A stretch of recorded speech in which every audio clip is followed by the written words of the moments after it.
Of course, now we've got the camera, it's going to work perfectly, even though it's spent 20 minutes failing dismally. Sometimes weird things happen. Unfortunately, the battery life on these things is abysmal. Nothing. Plan B? Plan B. Plan A, of course, was to use our new super technology, the drone, to record the fun and exciting new series of The Podcaster's Guide to the Conspiracy.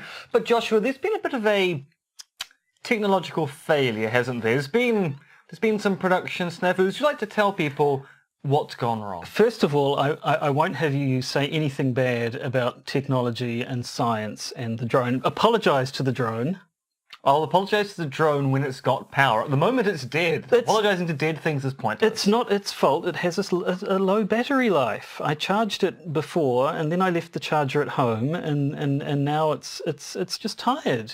It happens to all of us. This is the problem. Josh leaves things behind. Never leave a drone behind, Joshua. Never leave a drone. But don't stroke the drone. The drone knows what you've done. The drone is your friend.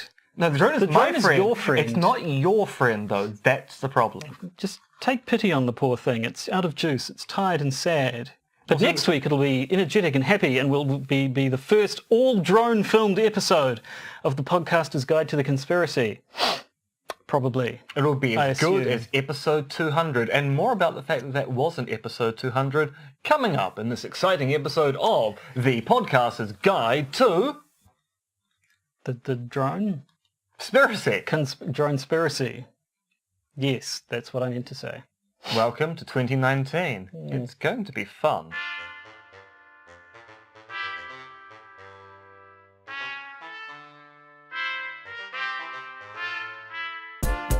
The Podcaster's Guide to the Conspiracy, brought to you today by Josh Addison and Dr. M. Dentith.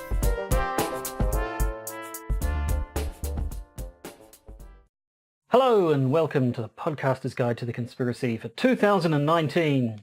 As is something of a tradition, we've had an array of technical slip-ups, which meant that the plan A for this episode didn't quite work out, so this is very much plan B, but that's okay. Is it though? Is it? I mean, you failed me.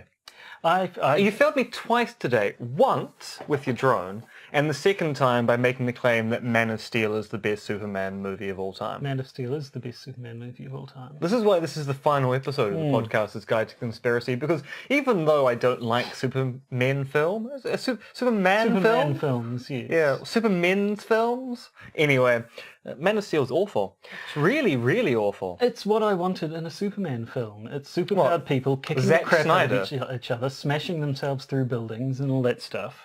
It doesn't have bloody Lex Luthor bollocks like the Superman Returns, where he's... I've never even seen Superman Returns. Oh, that is terrible. Lex Luthor goes from... It's a Kevin Spacey film. That's the Kevin... Well, exactly. And yes, no one watches Kevin Spacey. Not anymore. But at the time, even before we knew, even before I knew anyway, his Lex Luthor is basically the same as Gene Hackman's Lex Luthor, which is 1 second he's slimy used car salesman con man, the next he's genocidal maniac, and with world-ending plans that make no sense at all.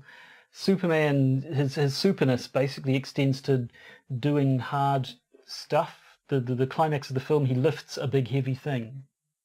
That is all. Whereas Man of Steel, they punch each other through buildings, they pound each other into the ground. It's proper superheroes having proper superhero fights, and that's what I want. Welcome to the Podcaster's Guide to the Conspiracy. As usual, we're starting off with pop culture references, the way we intend to go on. But yes, maybe we should actually get into things. It's a new year. It is a new year, and there's a lot has happened since last time we spoke. Yep, no, we finished up a couple of weeks before Christmas, and since then, I don't know, I've been on holidays and all that business. So. And I've been in my cocoon. So, but we're back from outer space, something with that look upon your face. And we've got new segments. We thought we'll try some new things. So we're going to do a previously on where we recap previous episodes from years ago. And actually I'm thinking, given we've actually produced quite a lot of episodes, it's weird. It might be good to actually even go back to some of them and revisit those topics. It's easy content. And yeah, quite frankly, the earlier ones are... I'm assuming our listenership has grown over time. I hope it has, which would mean that there are people listening now who weren't listening back at the beginning and would have missed out on a bunch of stuff. And thus have no idea why we keep on going on about MH370. And talking about MH370, we also have a new an updates and retraction section where we update you on previous stories and also admit to errors in previous stories. Yes, not that ever happens, except for when it does. And when it does, we admit to it because we are sterling podcasters of 2019. And so, so we've got a couple of new sections. Then this year is the main bit of this episode is basically going to be catching up on all the stuff we missed, which is kind of like one big update anyway. Yeah. How did you delineate between what goes in the updates and what goes in the main bit for this episode? I'm kind of going, have we mentioned it in as main content before, or has it been a running news thing, at which point we should make the news things which is actually new, a la the word news, and update to things which add to previous news coverage. Right, well that sounds like it would work. Oh, and of course the other thing is we're going to try to cut back on the Trump. Yeah, nobody likes the Trump news. Trump supporters don't like it when we go on about things that Trump did that was bad. Trump haters are sick of hearing of the guy, Trump. What we're interested in is what's happening in the future of Mr. Andy Basiago. Yes, 2020 is not long away now. And according to Google, someone has registered Andy Basiago 2020. Well, could our favourite presidential candidate be making a run for president? Will we be there to support him? You know we will. We I hope there's 200 new promises. Yes, there'd have to be. There should be more. He's had another 4 years to think up some new ones. Precisely. And Andy's not the kind of person just recycle material like being a time traveller who goes to Mars all the time. He breaks boundaries. But speaking of recycling old material, why don't we do some of that right now? Indeed. Let's go to our first new segment. Previously on the podcaster's guide to the conspiracy. The year 2015. The episode 32. We're discussing medical conspiracy theories, a perennial topic on the show. Well, they keep coming back. The autism thing never goes away. Vaccines, all that bizarre. I think pharma.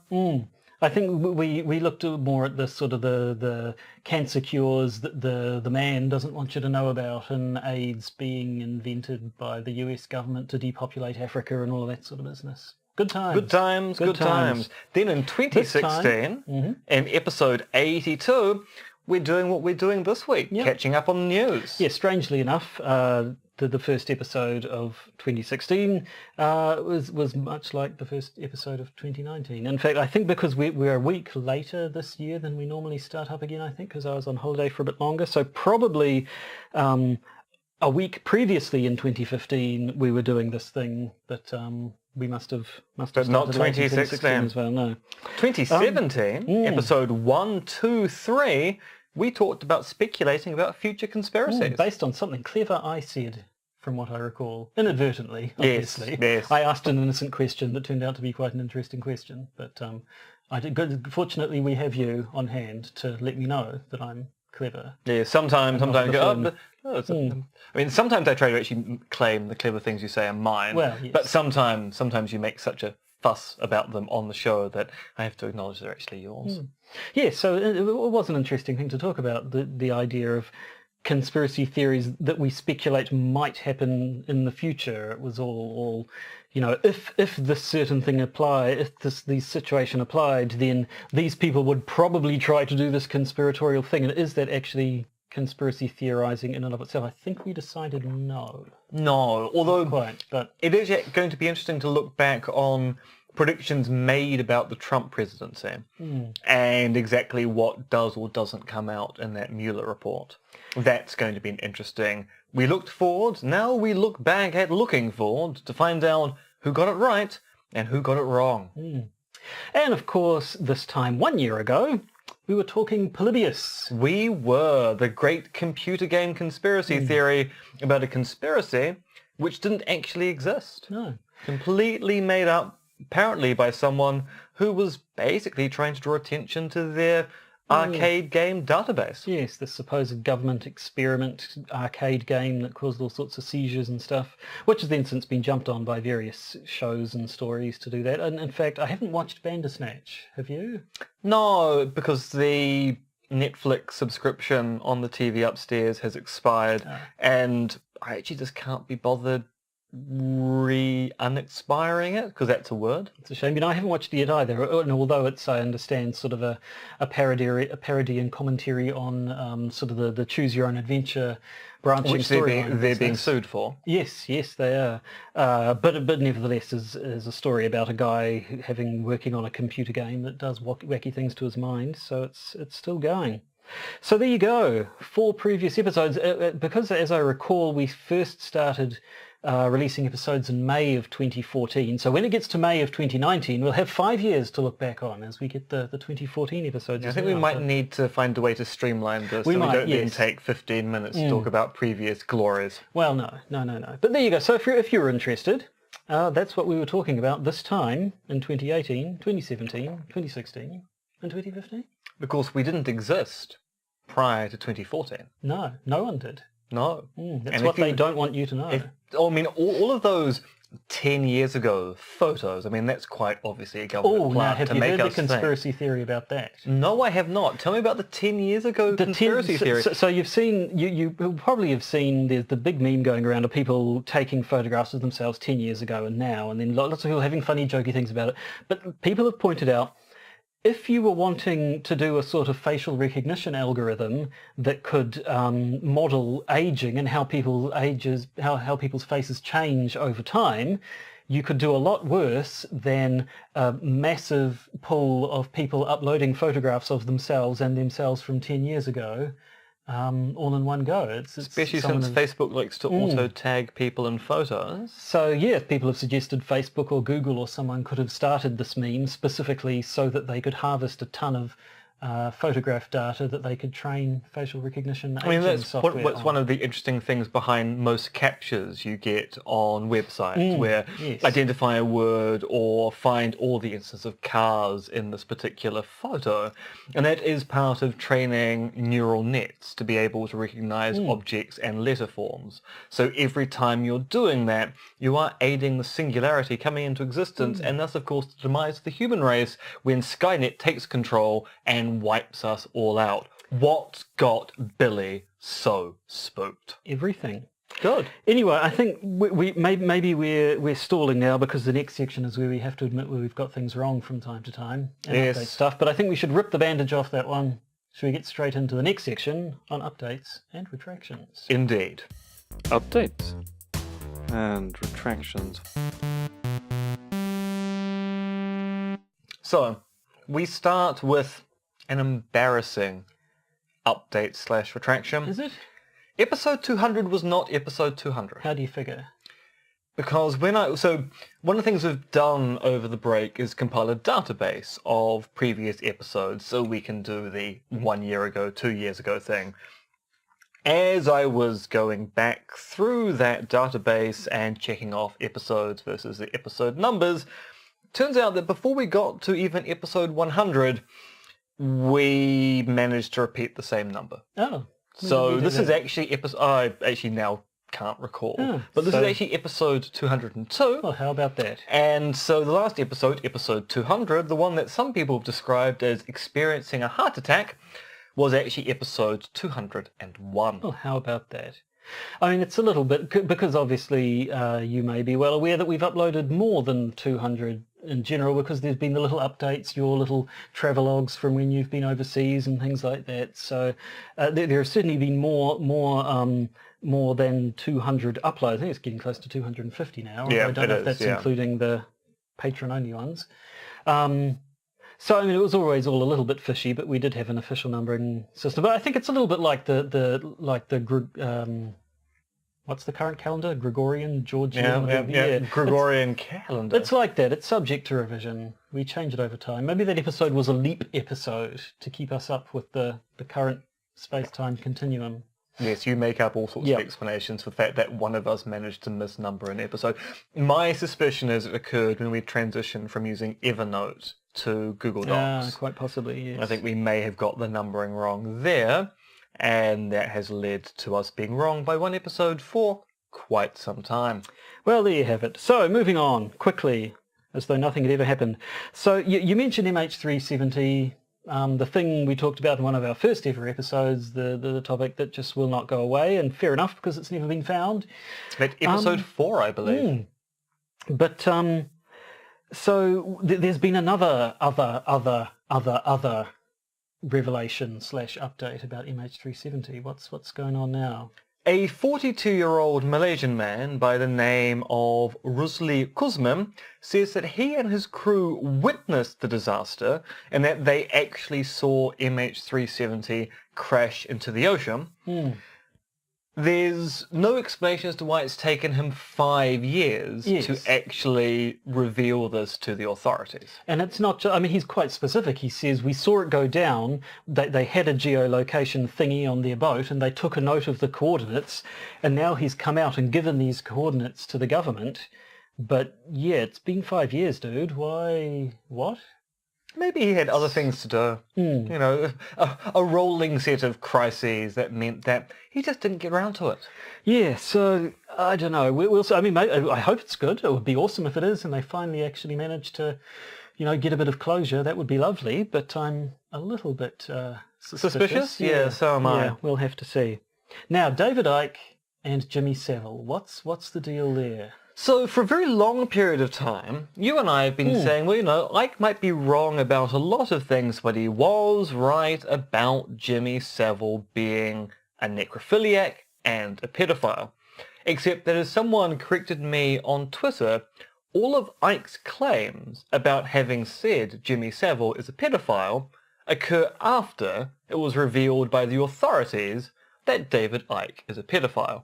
So it seems like David Icke... Oh, sorry, Jimmy Savile. Almost got us in trouble. The defamatory stuff, David Icke is not a pedophile, as far as we are aware. As we know. Jimmy Savile definitely was. No one disagrees about that. So it seems like David Icke has been talking about pedophiles in elites for a long time.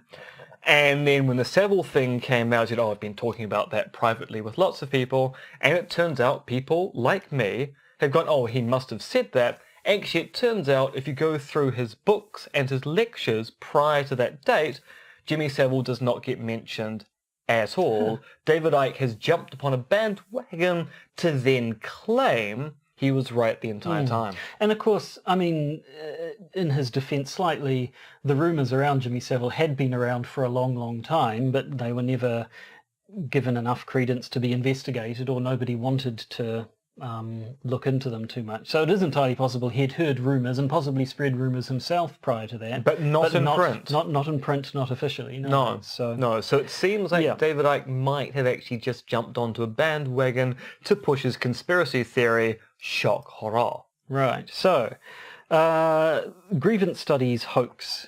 Remind me what that one was? So this was the SoCal squared hoax. So the SoCal hoax is the famous one where a postmodernist physics article was published, which was effectively gibberish, by Alan Sokal. Then last year, 3 people led by a university professor, Peter Boghossian, did what's called the SoCal hoax, SoCal squared hoax, where they tried to publish 20 papers in different journals they considered to be part of grievance studies, i.e. leftist things which take identity politics into account when you're doing your analyses. And now he's being investigated by his university because they're going, actually probably should have got ethics approval for this particular study because it does actually have an effect on human research subjects, i.e. the editors of the journals. And there's been a lot of argy-bargy in the academic community about whether he's being persecuted by left-wing academics or whether there's actually justification here.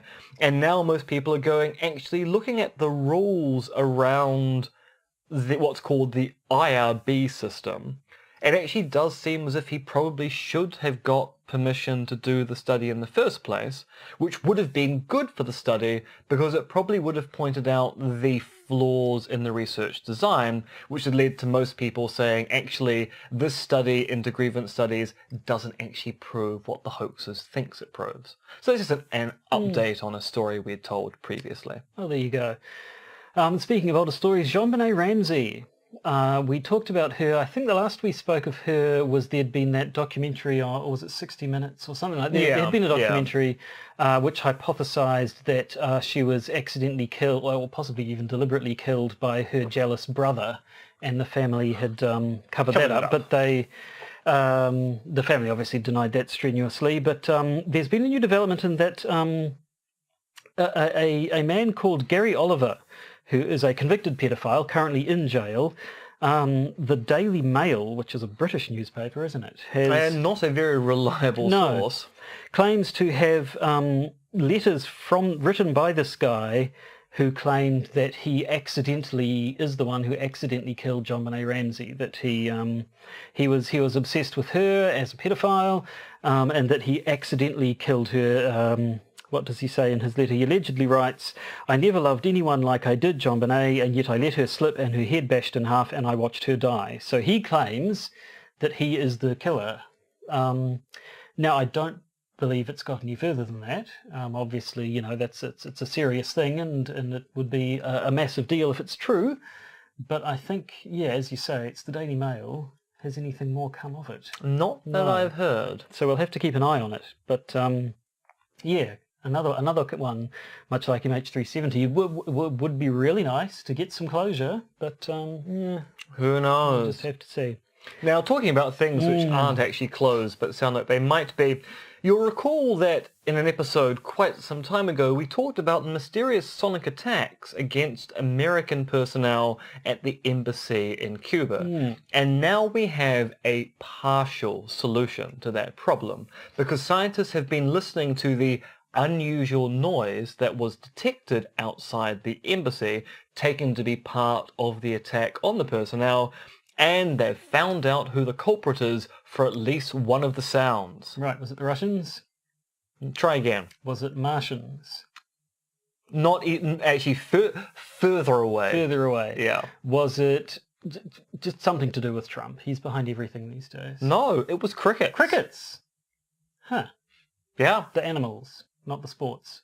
The insects. Because the sport does make a lot of noise sometimes when the bowler, and he bowls it and he goes, "Huzzah!" And the referee... that doesn't make you think. Yeah. Australians. It would be definitely Australians if it was cricket. So lots of crickets. Yeah. So this is only a partial explanation. It explains some of the noise. It's certainly not been taken that crickets have been attacking the personnel at the Cuban embassy that the Americans run.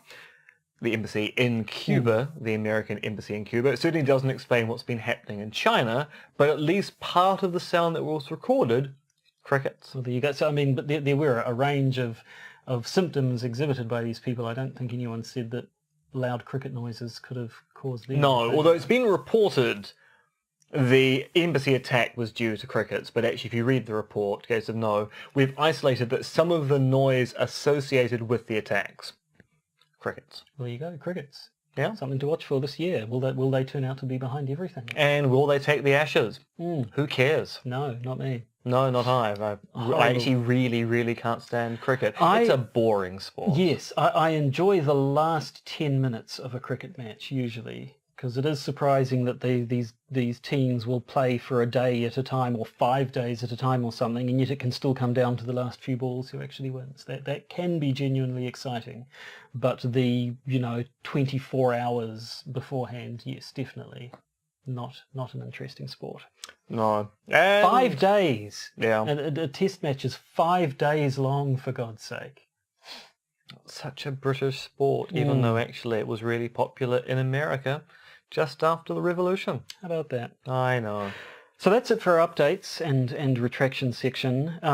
We're now going to move on to the main section, which is probably going to sound exactly like the updates and retraction section. Now, we should point out that once we're into the flow of episodes again, these sections will be short. It's just that we've had a month off and so many things have happened. people should be more sedate over Christmas and New Year. I mean, I know it's winter in the Northern Hemisphere and you've got nothing to do apart from set people on fire. But in the Southern Hemisphere, we like things to be relaxed. No, although at times when you step outside, people do tend to catch on fire. Particularly in Australia. Damn hot. Oh, God, Australia. I don't understand.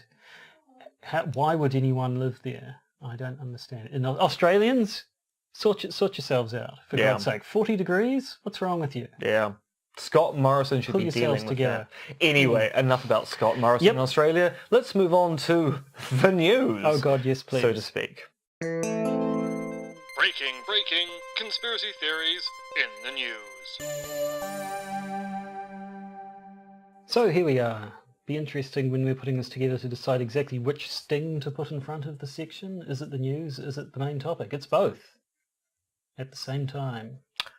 We don't really have a sting for the main topic. It's just the normal chime, so who knows. Anyway, welcome to the main part of this episode, which is also the news part of this episode. It's a wacky, twisty-turvy, upside-down world we live in.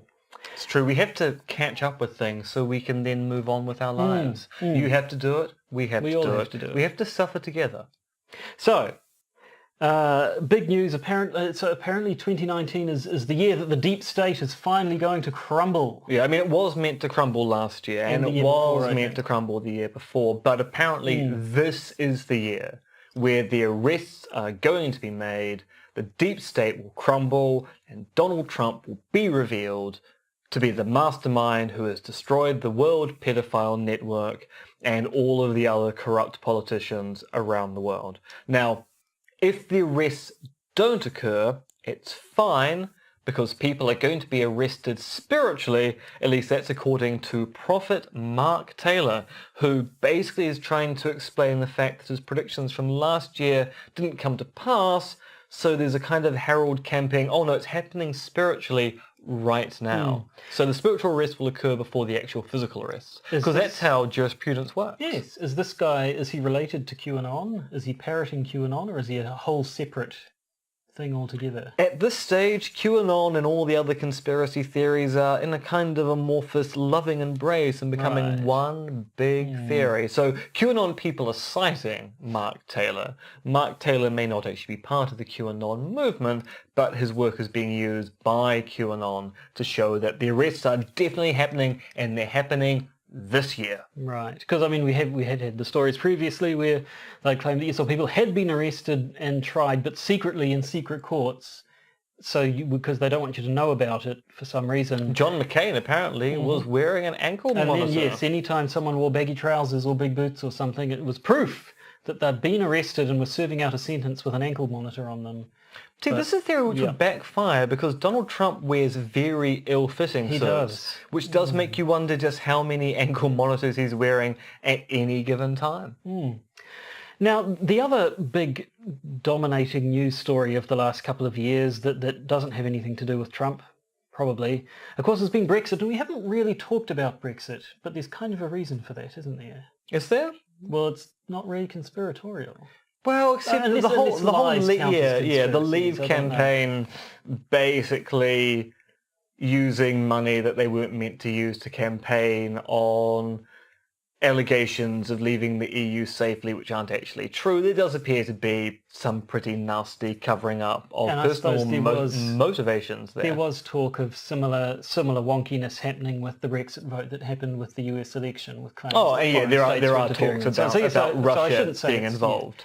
But Brexit itself isn't much of a conspiracy. It's just an almighty cock-up. Yeah, and it's a continuing one. So yesterday they had the vote on Brexit, and Theresa May had a historic loss in the Commons, the biggest loss ever in English parliamentary history, where a government has lost a vote by a margin of 236 votes, which is gigantic.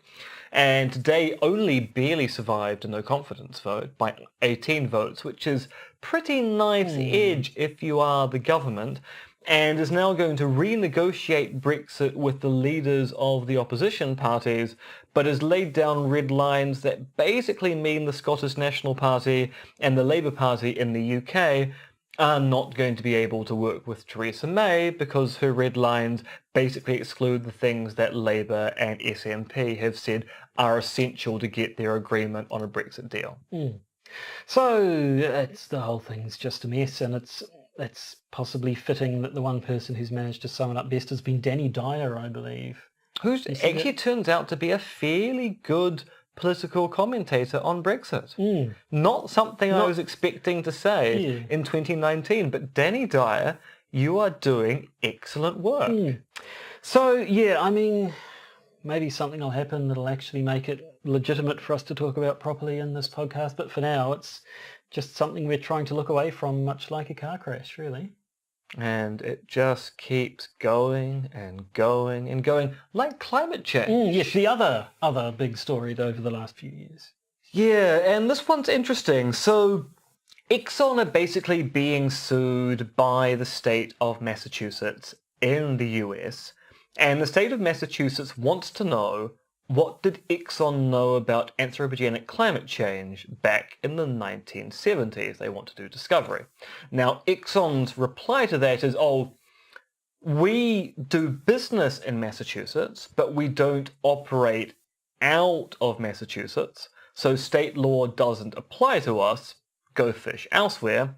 And the Attorney General in Massachusetts has quite rightly pointed out that that's a meaningless distinction, and if they're doing business in Massachusetts, then they are liable to be compelled in court to reveal what they know about the business they do in Massachusetts. So Exxon is going to be at this stage, unless they appeal it again to a higher court, forced to pass over information to the Attorney General and the state of Massachusetts about what they knew about anthropogenic climate change back in the 70s.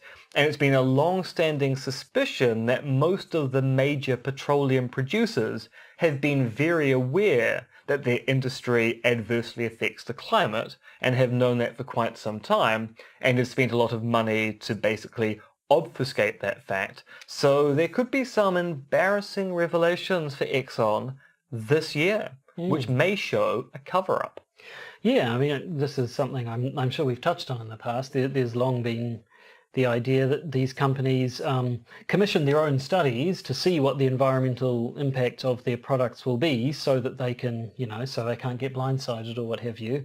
And then when it's found out that, yes, that we are actually adversely affecting the climate, they cover it right the hell up. They do. Guess who else covers things up? Is it me? Do you work for Chrysler? No. Then you may be covering things up, but you're not the story I'm thinking of. Right, now Chrysler, it's a car manufacturer, isn't it? It is, Covering up yes. stuff. We've talked about other car manufacturers covering up stuff. I wonder if this is quite similar to the other cases of car manufacturers covering up stuff. It's very similar to the VW emissions scandal from a few years ago. So yes, Chrysler basically has been caught using cheap devices in their cars to make their cars pass environmental tests when they actually aren't as environmentally friendly as the cars are alleged to be. And basically they've done almost exactly what VW did, the only difference being they came up with their own technological solution and didn't use one that had been used by another automobile manufacturer in the past. So well done, Chrysler, innovating in cheating. Well done. One almost has to assume that they're all at it. Well, basically, the history of automobile manufacturers, they are. Almost, I think every large-scale car manufacturer has been caught out using cheap devices at some point in the last 3 decades to make their cars appear to succeed on tests when they actually fail. So I guess it shouldn't come as much of a surprise, but it is nice to see it officially confirmed and being investigated. Now, Sandy Hook, obviously something we've talked about a lot. Alex Jones, something we've talked about a lot. The relationship between Sandy Hooks and Alex Jones, something we've talked about a lot. But there's been quite a significant development there, hasn't there? Yes, so 6 families of victims killed in the Sandy Hook elementary school shooting have basically been trying to sue Alex Jones for things he said about them. And things he said about them is that the parents' children didn't die, that they're crisis actors, etc., etc. They've actually won a legal victory against Jones, granting them discovery requests, which will allow them access to InfoWars' internal marketing and financial documents. So Jones is going to be compelled to give over copies of the financial and marketing documents used at InfoWars, which means we may be about to find out A, who he markets things towards, and B, who gives him money. This could be a very interesting cui bono experience. Although what U2 has to do with this, I don't know. No, exactly. And that's the second time I've used that joke with respect to cui bono in quite some time. It's a classic. And I'm not proud of it. I'm not proud of it at all. If it works, it works. Does it work though? Well, it's on a comedic level, yes. I suppose like any joke, the more you use it, the less effective it I mean, is. you are someone who thinks Man of Steel is the best Superman film, so your aesthetic Quite appreciation here is probably meaningless. I will dance on your grave. Now, what You can't dance. What will, I mean, obviously it will be interesting for people such as ourselves and anyone else to see the sort of, where the money's going, where it's coming from, and what have you. But what do the Sandy Hook victims' families expect to find? Is it they ought to find out how much money he's been making, or how much money he's been making off of the back of saying horrible things about them, and therefore how much to sue him for? Or I think do they just want to prove that he has been profiting from... I'm speculating here, but I think A, yes, they want to see how much money he's made from these particular broadcasts, but B, I think they're looking to see, is he saying these things because he's being paid to? So is there a demographic that's trying to get a particular message out there? And this is kind of supported by when Alex Jones was sued by that yogurt company a year and a bit ago, where his defense in court is, oh no, Alex Jones, the celebrity/personality, is in fact a character that I play, and you can't assume that what I believe is what Alex Jones, the performer, believes. So this is going to kind of, well, if you're making that claim and you're performing, then we need to know who's writing your script and who's paying your checks.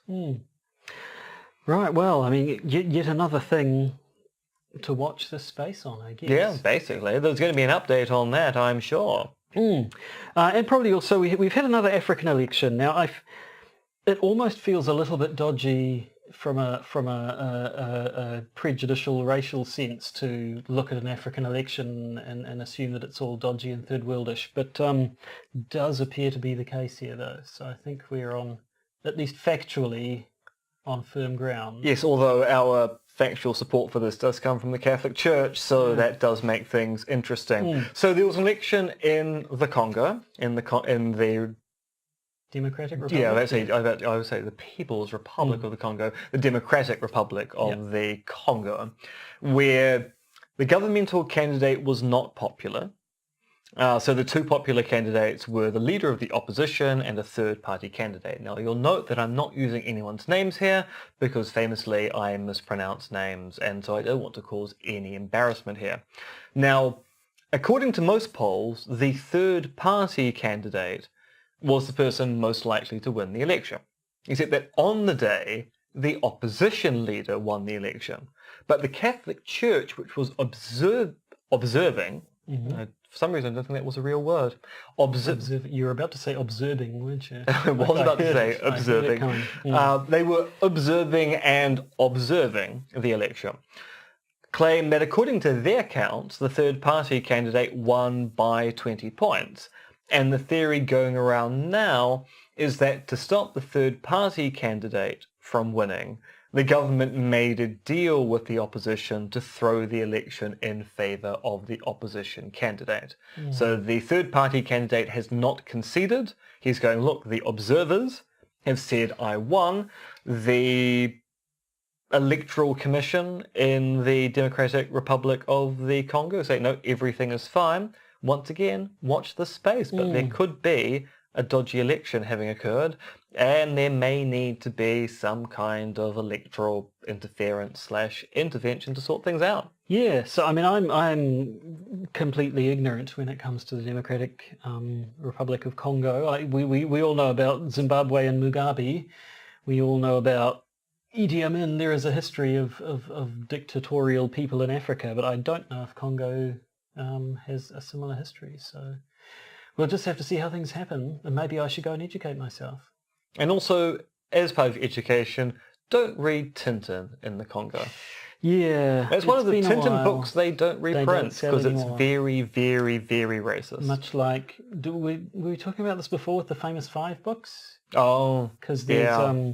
They've had to rename characters. Fanny is Yeah. now Franny. Well, not just that. There was Cal Wilson, who's a comedian, New Zealander, now based in Australia. I was listening to a thing she did a while ago, and she talked about how she loved all the famous 5 books, and so got them all for her son, and then found out one of them was missing from when she went to want to buy the whole collection. And there's one she remembered reading, but it wasn't available for purchase in the series that she got. And then she found out, it was because it was the one that had the black character. The black character's name was Sooty, I think. Sooty. The last name was Lenoir. Sooty Lenoir, which is French for the black. That's 5 go to, not Demons, Smuggler's Top, Well, there which you is go. actually one of my favourites. Oh. But there is a whole bunch of dark people. They're a bit suspicious. Although Yeah. the twist is, he turns out not to be a bad guy. Lots But that of is... That is a twist in the story because you're made to think that because he's dark-skinned, he's actually the villain of the piece. The past. What are you going to do? So one last story in our content / news of the world of the last, how many weeks has it been? 4, 5? 4 weeks? Yeah. So Sabine McNeil. Who's Sabine McNeil? Sabine McNeil is a former scientist / worker at CERN who now lives in Hampstead in North London, who likes to blog. I mean, she really likes to blog. At the age of 72, she's a really, really prolific blogger. She knows her way around the internet. She can code the whole shebang. Unfortunately, Sabine McNeil also believes that there's a large-scale satanic pedophile network in Hampstead and has been blogging about this for quite some time, revealing the names of the children who are being predated upon with their photos, and also the addresses of the parents and the like, and has now been sentenced to 9 years in prison at the age of 72 for this, because basically she was making these claims, the parents made complaints to the police investigated them, found no evidence of any kind of abuse network operating in Hampstead.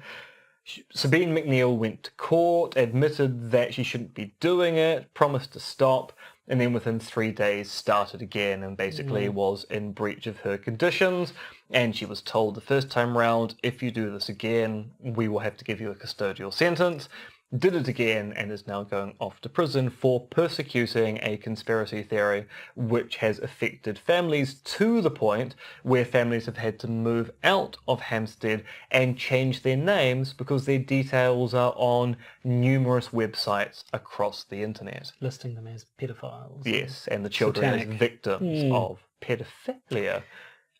Well, that's almost a bit of a shame, really. I mean, I haven't read the content myself, but it sounds like obsessive behaviour. One wonders about her mental state and whether or not being put in jail will make things better or... Well, yes, a custodial sentence is never a good idea at the best of times.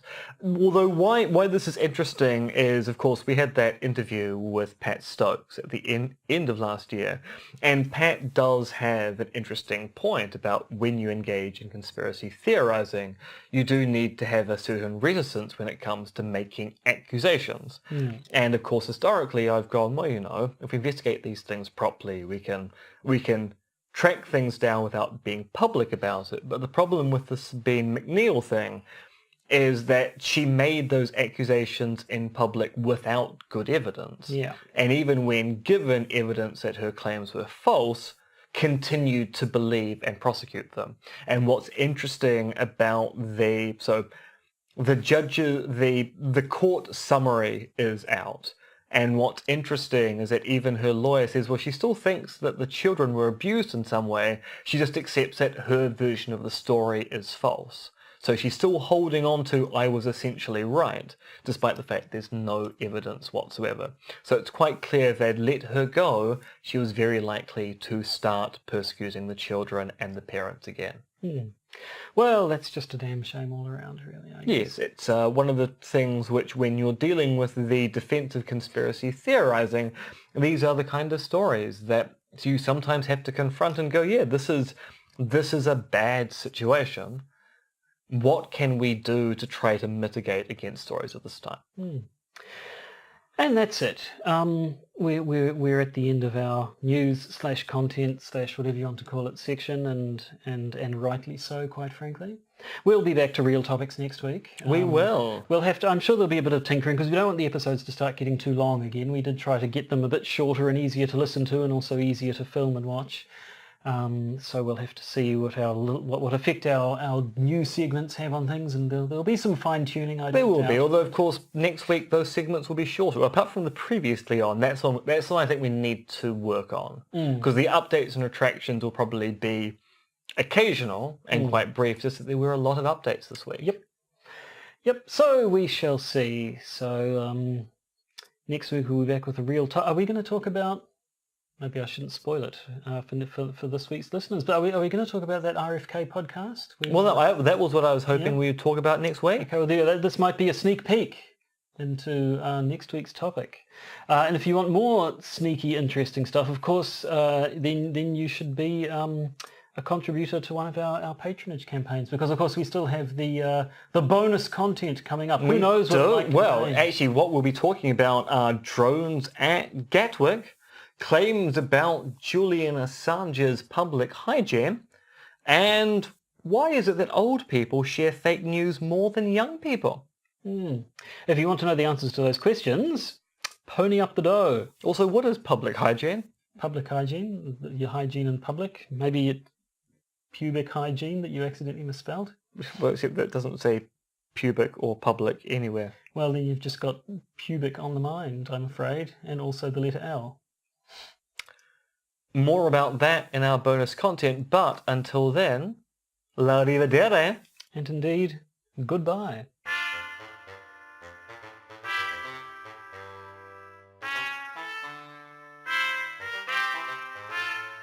You've been listening to the Podcaster's Guide to the Conspiracy, starring Josh Addison and Dr. M.R.X. Dentith, which is written, researched, recorded, and produced by Josh and M. You can support the podcast by becoming a patron via its Podbean or Patreon campaigns. And if you need to get in contact with either Josh or M, you can email them at podcastconspiracy@gmail.com or check their Twitter accounts, monkeyfluids and Conspiracism.